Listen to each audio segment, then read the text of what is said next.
గురించి ఆయన ఏం మాట్లాడారో చూద్దాం ఒకసారి. సామాన్య విషయం కాదు. నేను మీ అందరికీ గుర్తు చేస్తున్నాను. అక్కడ తెలుగుదేశం సోదరులు ఉన్నారు, జనసేన పార్టీ జన సైనికులు ఉన్నారు, భారతీయ జనతా పార్టీ నాయకులు ఉన్నారు. మిమ్మల్ని అందరినీ కూడా నేను పదే పదే గుర్తు చేసేది ఒకే విషయం. 3 పార్టీలు కలిసి పనిచేయాలి అంటే సామాన్య విషయం కాదది. సామాన్య విషయం కాదది. 3 పార్టీలు కలిసి పనిచేసాయంటే అది కేవలం మన రాష్ట్రం కోసం, మన ప్రజల కోసం స్వార్థం లేకుండా చేసిన ఈ ప్రయాణాన్ని మీరు మర్చిపోబాకండి. ఏదో చిన్న చిన్న సంఘటనల వల్ల లేదా ఒకరిపైన ఒకరు విమర్శలు చేసుకోవడానికి కోసం కాదు ఈ వేడుకలు. ఈ వేడుకలు ఖచ్చితంగా చంద్రబాబు నాయుడు గారి నాయకత్వం, పవన్ కళ్యాణ్ గారి నాయకత్వం, కేంద్రంలో నరేంద్ర మోడీ గారి నాయకత్వాన్ని బలపరచడానికి కోసం మనం ఈ కార్యక్రమాలు చేసుకోవాలి. రోజు మనం ఈ వేడుక ఇక్కడ జరుపుకుంటున్నామంటే 5 ఎకరాల భూమిలో మార్కెట్ కమిటీ ఈరోజు ఏర్పాటు చేసుకుని మనం ఈ కార్యక్రమాల్లో పాల్గొంటున్నాం అంటే దాని వెనుక ప్రతి ఒక్కరి కృషి ఉంది, ప్రతి కార్యకర్త కృషి ఉంది. ప్రతి ఒక్క పౌరుడు ఏ విధంగా కోరుకుని ఆ రోజు గంటల లైన్లో నిలబడి ఓట్లేసి మనం గెలిపించారో మీరు మర్చిపోబాకండి. వ్యక్తిగత సందర్భాల్లో తిరుత్తణి వేణుగోపాల్ గారు చూశారు కదా నాదెండ్ల మనోహర్ గారు అన్నది. అది ఎప్పుడు ఆ పిఠాపురంలోని గొడవ అవుతుందండి మీకు వాళ్ళకి.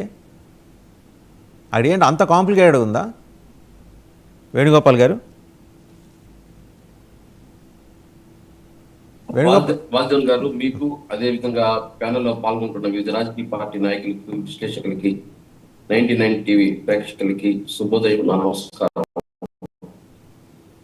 వాసుదేవన్ గారు ఒక చిన్న కుటుంబంలో నలుగురు ఉంటే ఆ నలుగురిలో మనస్పర్ధలు అనేది ఉండడం అది కామను. అదే విధంగా 3 రాజకీయ పార్టీలు కలిపి ఒకే దృక్పథంతో, అంటే ఆ రోజున అధికారాన్ని ఓడించాలని ఒక దృక్పథంతో 3 పార్టీలు కలిపి చేసిన త్యాగానికి ఒకటి రెండు చోట్ల చిన్న చిన్న ఇన్సిడెంట్స్ జరుగుతుంటాయి. వైఎస్ఆర్ పార్టీలు ఎమ్మెల్యేలు కొట్టుకోలేదా, మినిస్టర్ కొట్టుకోలేదా? నేను మీ గురించి అడుగుతున్నానండి, వాళ్ళ గురించి ఆయన చెప్తారు, వెంకటరెడ్డి గారు చెప్తారు, అదే అడుగుతాం కదా. మీ గురించి చెప్పండి సార్. ఎప్పుడు పిఠాపురంలోనే ఎందుకు జరుగుతోంది? అవి కాదు, ఎప్పుడు పిఠాపురంలోనే ఎందుకు జరుగుతుంది, ఎప్పుడు గోదావరి జిల్లాలోనే ఎందుకు జరుగుతుంది? జ్యోతుల్ నెహ్రూ గారికి ఆయన టెన్షన్ పట్టుకుంది, ఎక్కడ మీరు వచ్చి తెలుగుదేశాన్ని మింగేస్తారని. ఆయన ఇద్దరికే చెప్తున్నారు, అడిగిన వాళ్ళకి.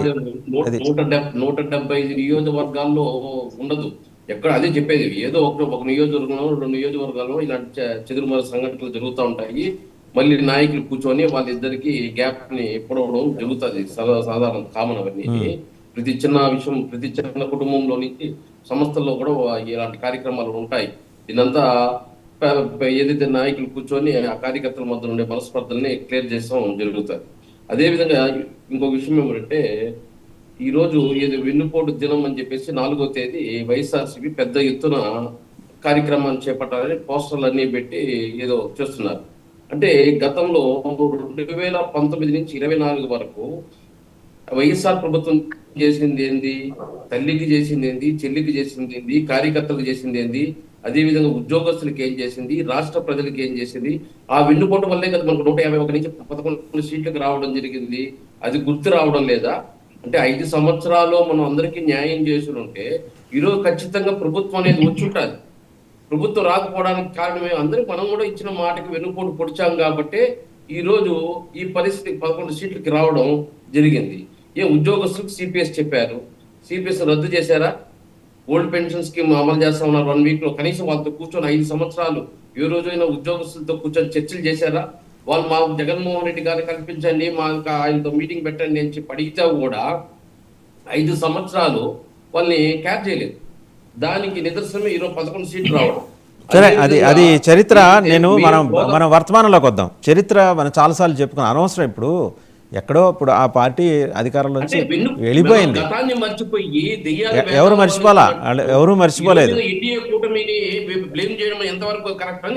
అంటే వాళ్ళ బ్లేమ్స్ పక్కన పెట్టండి, మీ కాన్సన్ట్రేషన్ ఏమైంది? ఒకసారి నాదెండ్ల మనోహర్ గారు ఇంకో మాట మాట్లాడారు, ఏది ఆ పండుగల గురించి. ఒకే రోజు 2 పండుగలు, బంపర్ ఆఫర్ తెలుగు రాష్ట్ర ప్రజలకి, ఆంధ్రప్రదేశ్కి.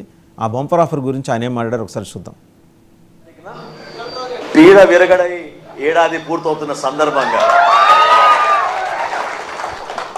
సుపరిపాలనకి 1 ఏడాది పూర్తి చేస్తున్న సందర్భంగా జూన్ 4వ తారీఖున ముందుగా మనం ఒక మంచి పండుగ వాతావరణంలో చేసుకోవాల్సింది ఏంటంటే, వీర మహిళలందరికీ కూడా మనం రంగోలీ కాంపిటీషన్ లాగా ఏర్పాటు చేసి రంగవల్లులు చేయాలని ఆ రోజు ఉదయం నుంచి కూటమి ఎంత కష్టపడి విజయం మన పవన్ కళ్యాణ్ గారి నాయకత్వంలో సాధించామో ఆ విజయం గురించి మీరు చక్కగా మీ ఓన్ ఆలోచనలతోటి ప్రతి ప్రాంతంలో, ప్రతి నియోజకవర్గంలో కూడా, ప్రతి మండలంలో కూడా మనం ఒక రంగోలీ కాంపిటీషన్ లాగా చేసి ఆ ఫోటోలు మీరు అప్లోడ్ చేసి సోషల్ మీడియా ద్వారా ప్రపంచానికి తెలిసే విధంగా జనసేన పార్టీ నుంచి ఉదయం చేద్దాం.